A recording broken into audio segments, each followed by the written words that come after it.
রবিবার সন্ধ্যায় বাইসাইকেল ধাক্কায় দুর্ঘটনায় গাংনী উপজেলার কসবা গ্রামের জাভেদ ওমর নিহত ও দুবন্ধু আহত হয়েছেন। গাংনীতে সড়ক দুর্ঘটনায় জাভেদ ওমর নামের এক যুবক নিহত হয়েছেন। এ ঘটনায় তার দুবন্ধু আহত হয়েছেন। নিহত জাভেদ ওমর জেলার গাংনী উপজেলার ধানখাইলা ইউনিয়নের কসবা গ্রামের স্বাধীন আলীর ছেলে।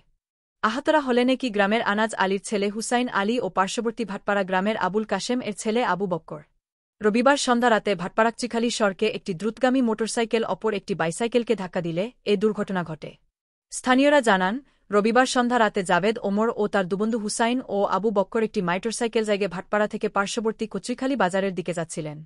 পথে মধ্যে নিয়ন্ত্রণ হারিয়ে তাদের ব্যবহৃত দ্রুতগামী মোটরসাইকেল একটি বাইসাইকেলকে ধাক্কা দেয়।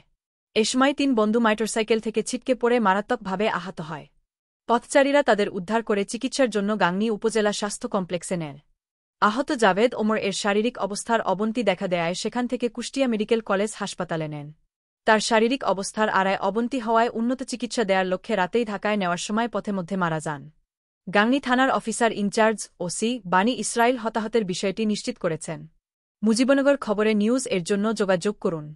আশফারুল হাসান সুমন, উপদেষ্টা সম্পাদক, মোবাইল 017222266006।